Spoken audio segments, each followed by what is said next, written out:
Perkenalkan, saya Ribi Mariani akan melakukan uji kualitas data, yaitu uji validitas dan uji reliabilitas. Nah, uji validitas data berguna untuk mengetahui kevalidan data ataupun kesesuaian kuesioner yang digunakan oleh peneliti dalam mengukur dan memperoleh data penelitian dari responden. Dasar pengambilan uji validitas ini itu ada dua. Yang pertama, membandingkan R hitung dengan R tabel. Jika nilai R hitung lebih besar daripada R tabel, maka data tersebut valid. Dan jika nilai R hitung lebih kecil daripada R tabel, maka data tersebut tidak valid. Cara yang kedua itu dengan melihat nilai signifikasinya. Nah, jika nilai signifikasinya di bawah 0,05, maka data tersebut dinyatakan valid. Namun, jika nilai signifikasinya di atas 0,05, maka data tersebut dinyatakan tidak valid. Di sini saya sudah memiliki contoh data dengan 20 responden dan 4 variabel beserta totalnya. Nah, selanjutnya kita masuk ke aplikasi SPSS. Nah, kita pencet bagian variable view. Nah, di bagian nama itu kita isi dengan X1, X2, X3, X4, dan bagian terakhir itu kita kasih nama total.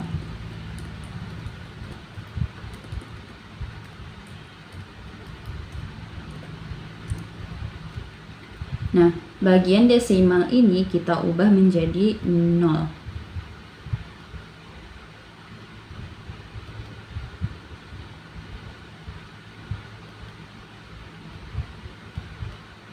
Selanjutnya, bagian measure ini kita ganti menjadi scale.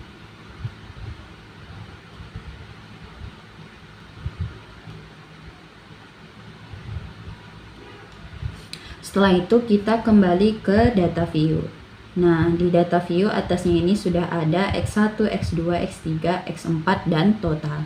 Nah, selanjutnya kita masuk ke data yang sudah kita miliki tadi. Nah, kita copy X1 sampai totalnya. Kemudian kita salin ke aplikasi SPSS.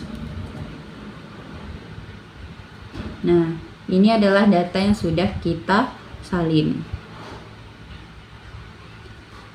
Selanjutnya, kita akan melakukan uji validitas.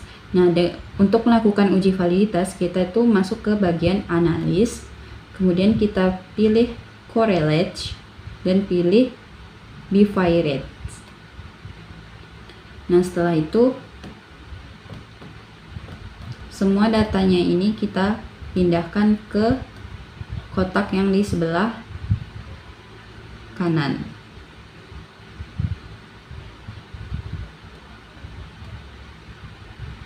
Nah, pastikan correlation koefisiennya ini itu aktif di bagian percent.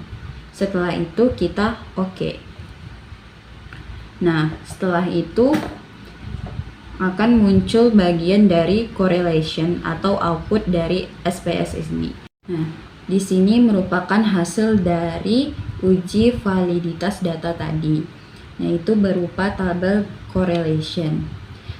Nah, dari sinilah kita bisa melihat apakah data tersebut valid atau tidak. Nah, di sini ada yang namanya percent correlation atau biasa yang kita sebut dengan R hitung. Nah, dasar pengambilan uji validitas tadi kan ada dua. Yang pertama itu membandingkan R hitung dengan R tabel. Nah, nilai R tabel dengan jumlah responden 20 atau N20 pada signifikasi 5% itu sebesar 0,444.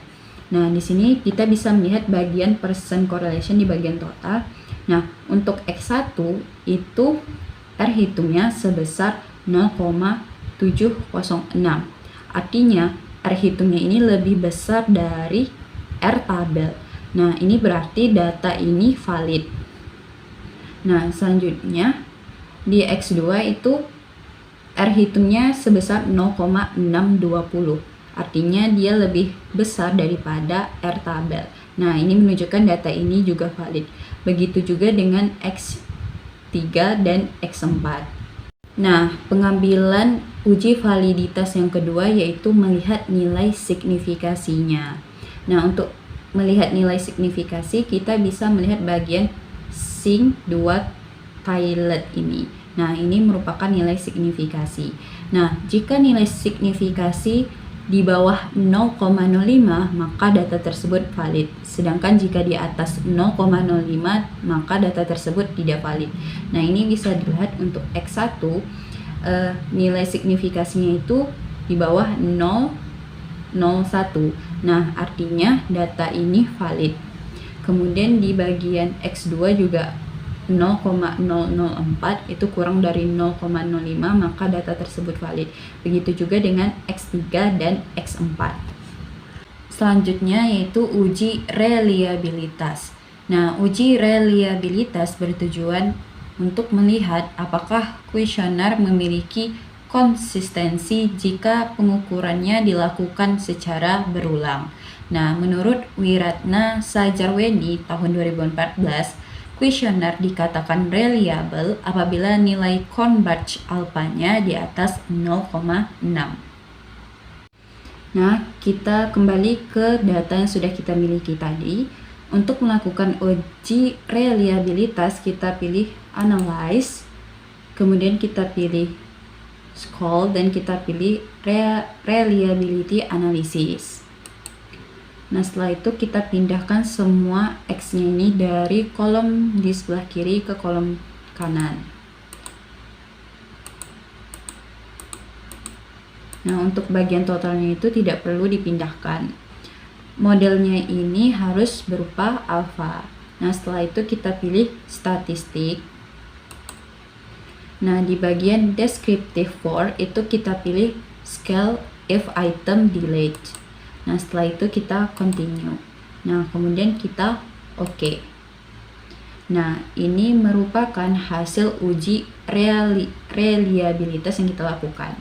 Nah, di awal tadi dijelaskan bahwa menurut Wiratna Sajarweni tahun 2014, kuesioner dikatakan reliable apabila nilai Converge alpha-nya itu di atas 0,6. Nah, di sini kita bisa melihat dari reliability statistik. Nah, Converge alpha-nya itu senilai 0,609. Nah, ini artinya kuesioner yang kita lakukan itu reliable. Sekian dari saya ucapkan terima kasih. Perkenalkan, nama saya Lastri Robidia Sinaga dan di sini saya akan melanjutkan pembahasan tentang uji asumsi klasik. Langsung saja.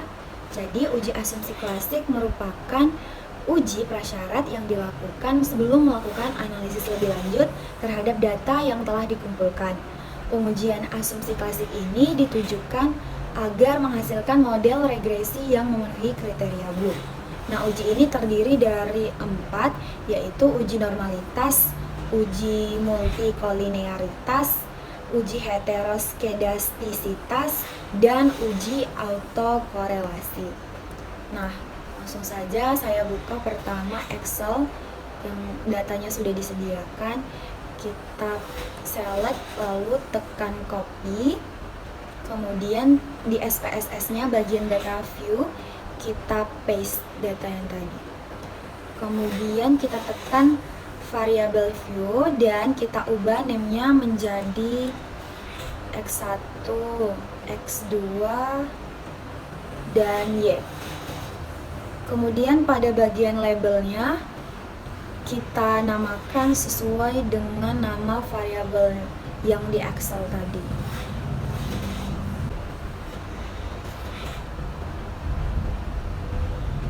Nah, pada bagian measure kita ubah yang X1 sama X2-nya menjadi scale, yang Y-nya tidak kita ubah. Nah, yang pertama kita akan melakukan uji normalitas. Uji ini dilakukan untuk mendistribusikan suatu data itu normal atau tidak. Nah, apa tujuan uji normalitas ini? Itu untuk menilai sebaran data pada sebuah kelompok data atau variabel, apakah data tersebut berdistribusi normal apakah tidak. Pada bagian uji normalitas ini ada 3 bagian, yaitu histogram, plot, dan Kolmogorov-Smirnov. Nah, langsung aja kita mulai. Pertama, kita tekan analyze, kemudian kita pilih regression, dan tekan linear. Nah, yang bagian X itu kita masukkan ke independent, dan yang Y kita input ke dependent. Lalu kita pilih statistik, kemudian centang yang bagian collinearity diagnostic. Kemudian kita pencet continue. Lanjut bagian plots, yang slash ID itu ke bagian Y, dan yang bagian Z-pad itu di X. Bagian histogram dan normal probability plotnya, kemudian tekan continue dan save, kemudian centang lagi bagian unstandard design. Lalu tekan continue, kemudian oke.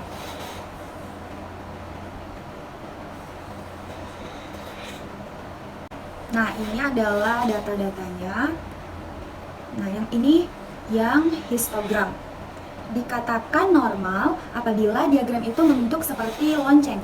Kita bisa lihat di gambar ini dia tuh melengkung seperti lonceng kan. Interpretasi yang kita dapat adalah berdasarkan grafik histogram di samping dapat disimpulkan bahwa data berdistribusi normal karena memiliki karakteristik berbentuk seperti lonceng dan tidak melenceng ke kanan dan ke kiri. Next yaitu PP plot. Nah, dikatakan normal apabila titik-titik bulat itu mengikuti garis diagonal. Dari grafik gambar ini dapat diinterpretasikan berdasarkan garis PP plot di samping dapat kita lihat sebaran titik-titik berada di sekitaran dan mendekati garis diagonal. Hal ini menunjukkan bahwa data berdistribusi normal. Nah, untuk main bagian Kolmogorov-Smirnov, kita kembali menganalisis dengan tekan analyze, lalu kita pilih yang non-parametric test, kemudian legacy dialogues, dan kita pilih yang one sample KS. Nah, di sini kita pilih yang kita input yang unstandard design residual itu, kita input dan kita tekan OK. Nah, di sini sudah muncul.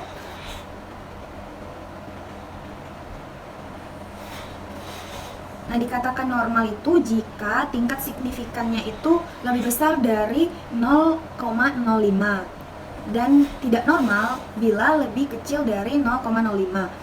Bisa kita lihat yang di sini itu yang di one sample Kolmogorov ini dia kan datanya 0,344 dan itu lebih besar dari 0,05. Maka interpretasinya adalah berdasarkan data yang ada, terlihat tingkat signifikannya sebesar 0,344 lebih besar dari 0,05.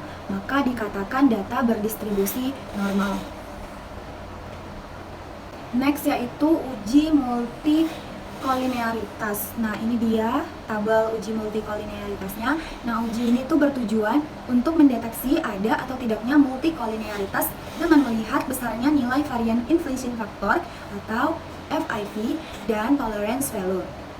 Nah, dikatakan tidak multikolinearitas jika nilai FIV-nya itu lebih kecil dari 10 dan nilai tolerance value-nya itu lebih besar dari 0,1. Nah, dari tabel data kita itu bisa dilihat di sini bahwa nilai FIV-nya itu 1,043 dan nilai tolerance value-nya itu adalah 0,959. Nah, dari tabel ini, maka interpretasinya adalah berdasarkan tabel koefisien diketahui jika nilai FIV adalah 1,043, yaitu lebih kecil dari 10, dan nilai tolerance value-nya itu 0,959 yang lebih besar dari 0,1. Maka didapat disimpulkan tidak terjadi multikolinearitas. Nah, selanjutnya kita akan melakukan uji heteroskedastisitas. Uji ini bertujuan untuk menguji apakah dalam model regresi terjadi ketidaksamaan varian dari residual satu pengamatan ke pengamatan lain. Dikatakan tidak terjadi heteroskedastisitas jika tidak ada pola yang jelas seperti titik-titik yang menyebar di atas dan di bawah angka 0 pada sumbu Y. Nah, ini adalah uji heteroskedastisitas dari data kita. Bisa dilihat titik-titiknya itu menyebar dan berada di bawah dan di atas angka 0 pada sumbu Y.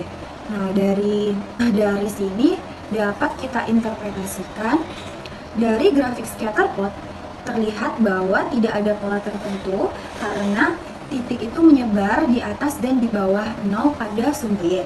Oleh karena itu, disimpulkan tidak ada gejala heteroskedastisitas. Masuk ke uji autokorelasi. Ini merupakan uji terakhir pada uji asumsi klasik. Langsung aja kita tekan analyze, lalu pilih yang regression dan tekan linear. Kemudian kita input, ini inputan yang tadi sama seperti sebelumnya, yaitu variabel X kita masukkan ke independent dan yang Y kita input ke dependent. Nah, seperti ini. Kemudian kita tekan statistik, lalu kita pilih yang Durbin-Watson. Nah, itu kita centang, lalu tekan continue dan oke. Nah, nanti akan muncul tabel Durbin-Watson-nya di sini. Nah, uji autokorelasi ini bertujuan untuk menguji apakah dalam satu model regresi linear ada korelasi antara kesalahan pengganggu pada periode T dengan kesalahan pada periode T+1 atau pada periode sebelumnya. Adapun syarat lolos uji autokorelasi ini adalah DU-nya itu lebih kecil dari DW dan DW-nya itu lebih kecil dari 4 kurang DU. Nah, bisa kita lihat di sini DW-nya itu adalah 2,273. Nah, untuk mencari DU saya sudah menyediakan tabel Durbin-Watson. Ini bisa kita lihat karena tadi kita itu X-nya 2 variabel, maka K2 dan N ini maksudnya adalah jumlah datanya. Jumlah data yang kita pakai tadi adalah 20. Nah, kita lihat sama-sama bahwa DU untuk K2 dengan jumlah N20 itu adalah 1,5367. Nah, kemudian kita perlu mencari 4 kurang DU. Di sini kita kurangkan saja 4 dikurang 1,5367, yaitu dapat 2,4633.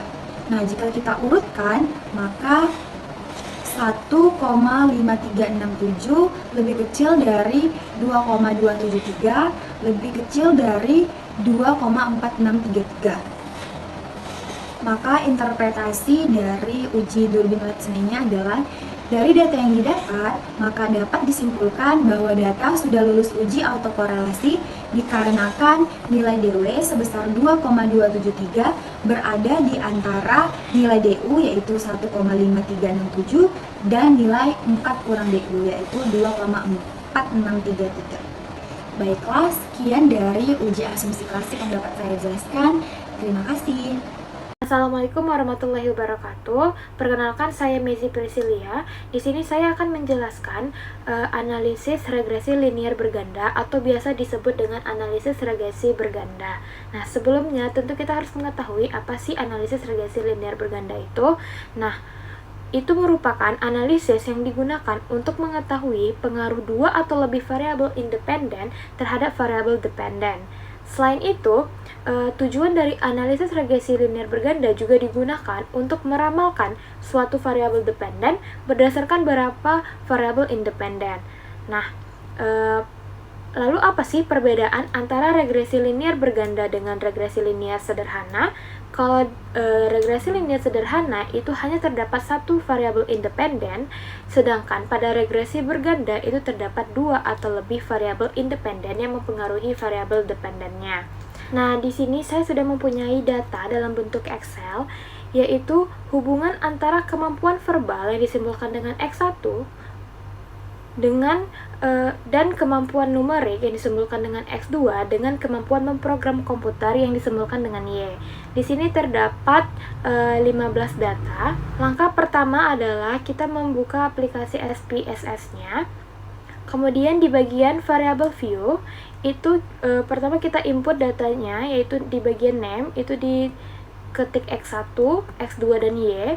Kemudian di bagian desimal itu dibikin 0 karena kebetulan angkanya tidak berbentuk desimal.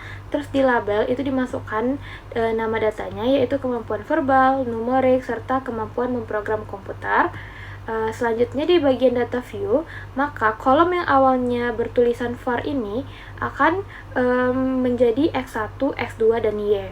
Nah, langkah selanjutnya adalah kita copy semua data dari Excel tadi. Langsung kita pindahkan ke aplikasi SPSS-nya. Nah, setelah dipindahkan, kemudian kita pilih menu Analyze, pilih menu Regression, kemudian tekan menu Linear. Di sini ada variable dependent dan independent. Nah, pada variable dependent kita masukkan variable y, kemudian pada independent itu masukkan variable x1 dan variable x2, lalu ditekan OK. Nah, di sini akan menghasilkan 4 output, yaitu variable entered atau remove, kemudian model summary, yang ketiga ada tabel ANOVA, dan yang keempat adalah tabel koefisien. Nah, kita akan membahas ini satu persatu. Yang pertama yang kita bahas adalah variable entered dan remove. Nah, di sini output tabel ini menginformasikan metode regresi linear yang dipilih, yaitu metode enter. Dari output ini dapat dilihat bahwa variabel independen yang dimasukkan ke dalam mode adalah variabel kemampuan numerik x2 dan juga kemampuan verbal x1. Nah, untuk variabel dependennya itu sendiri adalah y, yaitu variabel kemampuan memprogram komputer, dan tidak ada variabel yang dikeluarkan. Selanjutnya kita akan membahas output kedua, yaitu model summary. Nah, di sini tabelnya terisi dari R atau nilai korelasi, kemudian koefisien determinasi atau R-square, adjusted R-square, dan standard error of the estimate. Nah, R itu adalah korelasi berganda, yaitu korelasi antara dua atau lebih variabel independen terhadap variabel dependennya. Nilai R itu berkisaran antara 0 sampai dengan 1. Nah, jika mendekati 1, maka hubungannya akan semakin erat, tetapi apabila mendekati 0, maka hubungannya semakin lemah. Nah, nilai R yang diperoleh pada data ini yaitu 0,938, yang mana ini mempunyai arti bahwa korelasi antara variabel kemampuan numerik dan variabel verbal, yaitu x2 dan x1, terhadap variabel kemampuan memprogram komputer itu sebesar 0,938. Selanjutnya R-square. R-square ini menunjukkan koefisien determinasi. Nah, ini memperlihatkan seberapa besar sih kemampuan verbal dan numerik bisa menjelaskan kemampuan memprogram komputer itu. Nah, nilai 0,880 yaitu artinya 88% kemungkinan memprogram komputer itu bisa dijelaskan oleh kemampuan verbal dan juga numerik. Sementara sisanya itu dipengaruhi oleh variabel lain yang tidak dimasukkan ke dalam model ini. Next, kita akan membahas output ketiga, yaitu adalah tabel ANOVA. Nah, ANOVA atau analisis varian yaitu uji koefisien regresi secara bersama-sama untuk menguji signifikansi pengaruh beberapa variabel independen terhadap variabel dependen. Nah, output ANOVA ini sendiri juga biasa disebut sebagai uji F, merupakan tabel yang akan digunakan untuk menjawab hipotesis regresi linear berganda. Nah, di sini kita dapat H0, yaitu variabel x1 dan x2. H0-nya adalah secara bersama-sama tidak berpengaruh terhadap variabel y, sementara H1-nya, variabel x1 dan x2 itu secara bersama-sama berpengaruh terhadap variabel x. Nah, setelah kita merumuskan H0 dan H1-nya, kita harus tahu pedoman pengambilan keputusan. Nah, pedomannya itu apabila nilai signifikansi atau biasa disimbolkan dengan sig itu besar 0,05, maka kesimpulannya H0 itu diterima. Dan apabila nilai signifikasinya kecil dari 0,05, maka H0 ditolak. Nah, pada tabel ANOVA data kami ini diperoleh signifikasi itu sebesar 0,00, yang mana ini artinya kecil dari 0,05. Maka kesimpulan yang dapat diambil adalah H0 ditolak. Karena H0 ditolak, maka H1 pun diterima. Jadi, variabel X1 yaitu kemampuan verbal dan variabel X2 yaitu kemampuan numerik itu secara bersama-sama berpengaruh terhadap variabel Y, yaitu kemampuan memprogram komputer. Selanjutnya, kita akan membahas output terakhir yaitu tabel koefisien. Nah, tabel koefisien ini digunakan untuk membuat persamaan regresi linear berganda dan juga uji T. Nah, persamaan regresi berganda itu dapat ditulis rumus dasarnya yaitu Y sama dengan A ditambah B X1 ditambah B2 X2.